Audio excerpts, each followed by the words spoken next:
Hello everybody. Today we're going to be making an adventure game in GameMaker Studio 2. So here's the steps we're going to be going through in order to produce this, hopefully within the hour. Try and do as much as you can within the hour session, but don't stress if you don't get it all done. First thing is downloading a set of sprites, our graphics that are already provided. I've got a copy of those on Moodle and on OneDrive. You can find a link to these in the description of this video, but it is also on Moodle and I'll show you where that is in a second. Going to be making a new project for making our adventure game, adding the sprites to that project, making the movement for the player, creating and collecting coins in our game while moving around, gaining score and adding a view in order to follow the player around.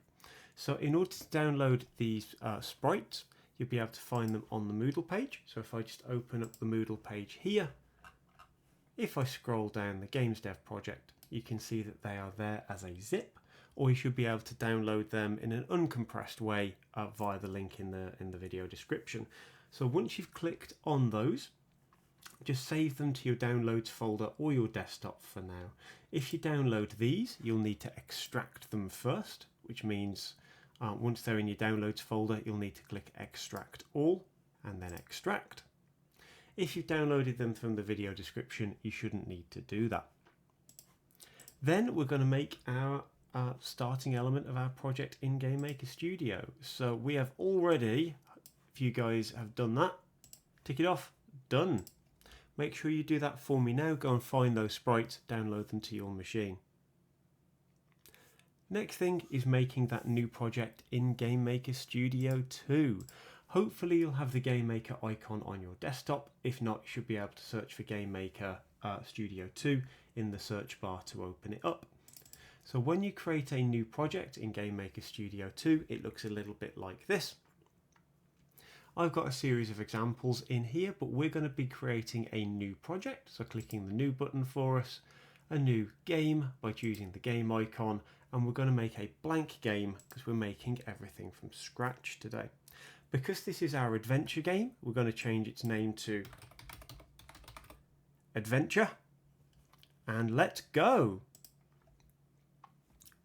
Very quickly that should come straight through to this screen here, and if you've already seen the starting tutorial you should be familiar with this.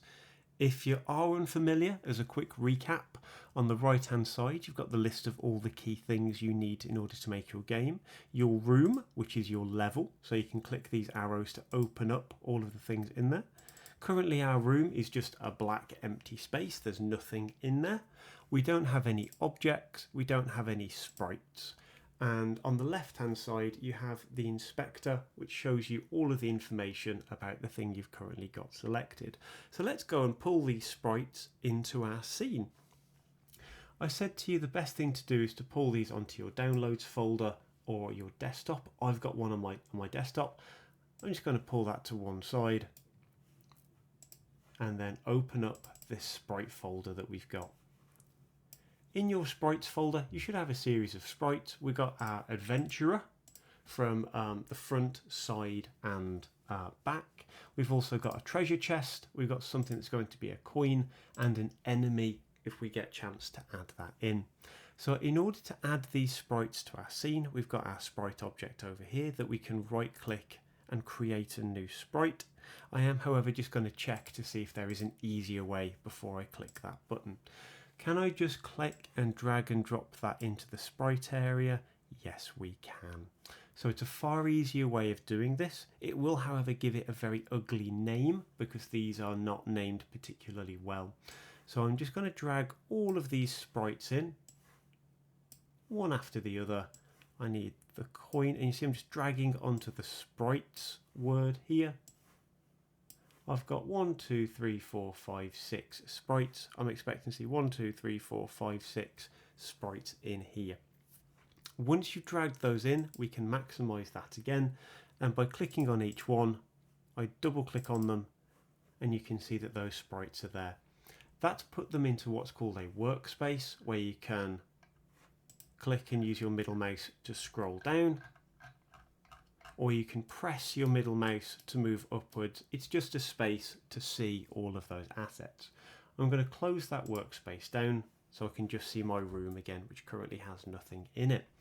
So already we are up to making our new project. Done. Adding the sprites to the project. Done.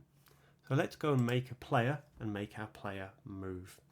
Remember that our sprites are just graphics, they're just images. If we want things that have behaviors, that's an object. So if I right click on the word object and go to create, I want to create a new object to be our player. And the first thing we're going to do is start naming things nicely. You're going to see in a minute how difficult it is because these sprites are poorly named. So let's work hard here to make our first player object well named. I'm going to change the name of this object to obj underscore. An underscore, by the way, is shift and the button next to 0 on your keyboard. If you don't press shift, it just comes through as a dash. So it's shift and the dash button to put the underscore in.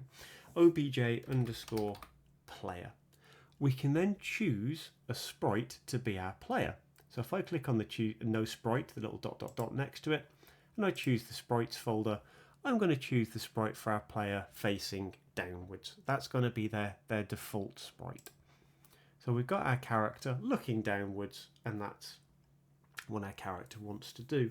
We are going to need to set up the movement for our player, and if you remember from when we did Space Invaders in GameMaker 8.1, it's the exact same idea. We have events, which are things that we are looking for, and then actions, which are things that happened when that event is triggered. We're going to need 4 events, one for going up, down, left and right when we press the up, down, left and right keyboards. So we're going to add an event, and we want to do a key press event.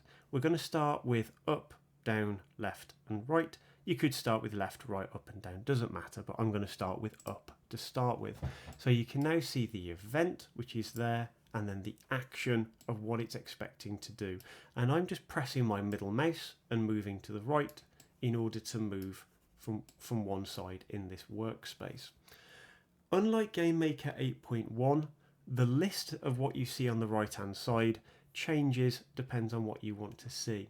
For you, it may have popped up with a message saying, do you want to use code or do you want to use visual? Choose visual and you should get these icons here.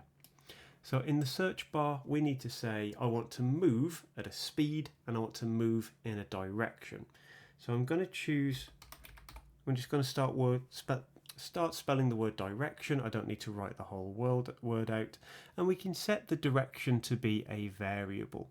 There's a bunch of different ones. I've got direction fixed, direction variable, blah, blah, blah. I want this one, set direction variable. I'm going to drag that and put it into this space here. As you'll remember from my first video, remember that in GameMaker, directions mean the direction of travel. 0 means going to the right. Up is 90, left is 180, and down is 270, and then all the way back to facing right. So if I want to go up, the direction I want to go is 90 degrees. We also need to decide a speed that we're going to move.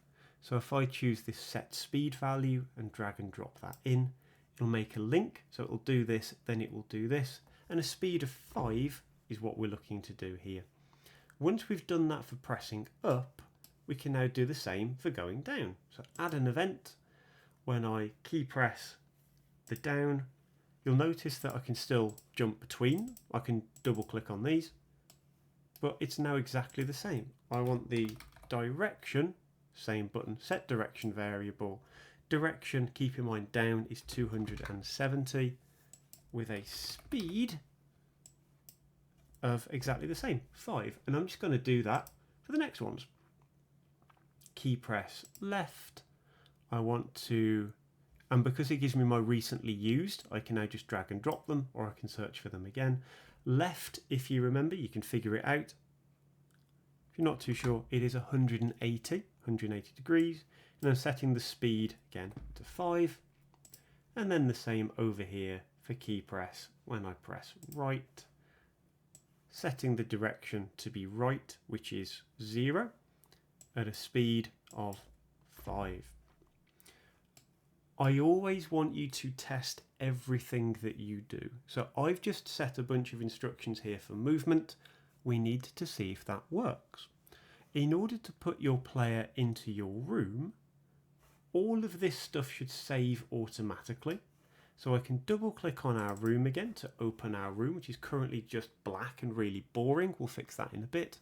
To put your player in the room, you just grab object player and drag and drop them into your scene, roughly in the middle. Play button is up here under the tools button. Press play and your player should be able to go up, down, left and right. Always test it, because if it's not working at this stage, you need to go back and fix it because you'll have missed a step. If you do need to fix anything, double click back on Object Player. It'll go back to the workspace and you can see when you press left, are you going a direction of 0? Sorry, left a direction of 180, up 90, right 0, down 270, all at a speed of 5. You can also add an event here. We're going to be really basic. We're going to say when we key release something. Sorry, I can't find that very easily. We'll come back to that one later on. I was going to say stop moving, but we'll leave that for another tutorial. So at the minute our player can move around, what we now want to do is to have them be able to collect coins, and then we're going to build a more interesting map as time wears on. So now we're going to make a new object by right-clicking Objects, creating an object, and this is going to be called obj underscore coins. And before we do anything else, let's sign off that we've done movement for the player. Easy. Our coins, we're going to choose the no sprite option into the sprites and choose the coin. And the coin isn't going to do anything. It's just going to sit there and look pretty. So back to our room, double clicking room, and I'm going to drag a couple of coins around our player to collect. If I press play, nothing should happen when I touch the coin, which is hopefully the behavior we get. Nothing's happening. So check that that is what you get as well. Obviously, we want to have some behavior to that. If I double click on the object player again to go to the player's rules, we're now going to add a new event, which is a collision event. When the player collides with the coin, we want it to do something. Remember, this is the player colliding with the coin. This isn't the coin colliding with the coin. So make sure you've got that right. The player colliding with the coin. What do we want the coin to do? Well, I want the coin to be destroyed, please. So I'm just writing the word destroy. I don't need to write the whole thing. We want to destroy the instance. So drag that in.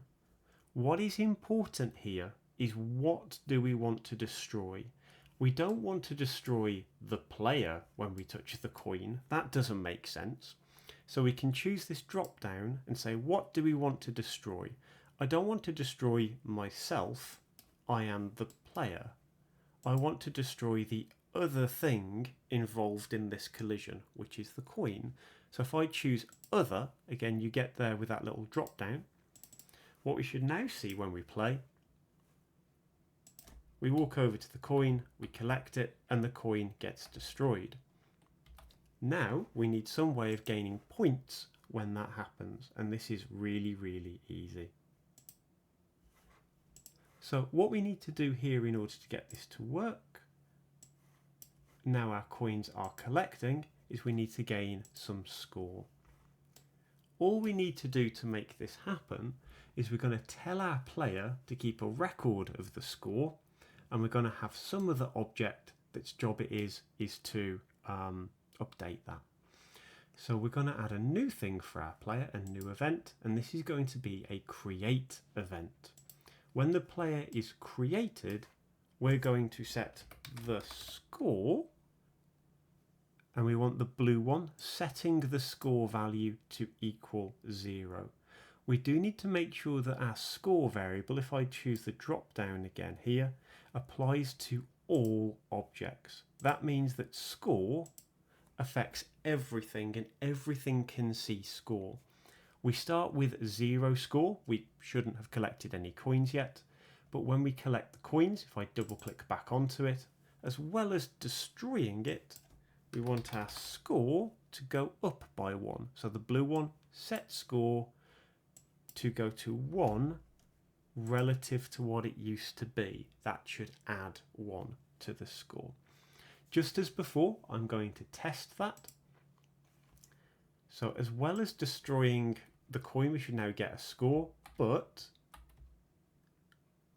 even though that might be working, we as the player have no idea what our score is at the moment. We can't see it anywhere.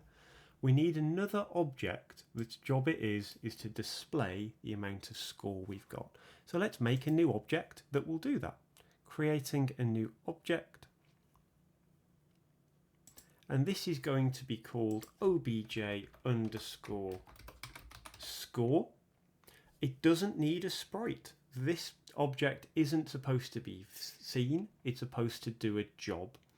And its job is, as an event, every time something is being drawn to the screen. Now I'm going to use the draw option here, but I may have to change that in a moment. Every time it is drawn, we want to draw the score value. So I don't want to set the score. I now want to either draw the instance. I think that's what I want. Draw the instance of the score, drag that in. And now it wants to know where we're going to put our score. It will display the word score, a colon, then a space, and then the current amount of score. I'm going to choose relative for the X and the Y. We may change this in a moment. Just like before, that won't do anything because the score is not currently in our room. So we're going back to our room and we're putting the score in our scene somewhere. I'm going to put it just above the player's head for now. Pressing play and testing it, we've got a score of 0. And we can still see that our score remains 0, and that's obviously not right. We hoped for our score to go up when we collided with these coins. So now we get to do some debugging. We need to make sure that on our object score object, when we're drawing our score, we need to make sure that affects all objects. And let's check to see, does that solve our problem? No, because now everything has a score, but you can see the player score is going up. And this is because each object in the scene has its own score value. So what may be better is changing the way we collect our coins. So currently, when we collect our coins, our score goes up relative to 1.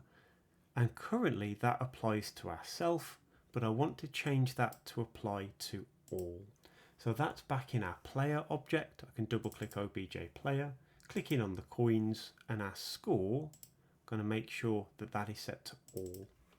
I'm going to scroll back down to our score, and that should still be set to self. And let's see, does that solve our problem? There we go. We can now see that our score is going up by 1 to 2 and then to 3.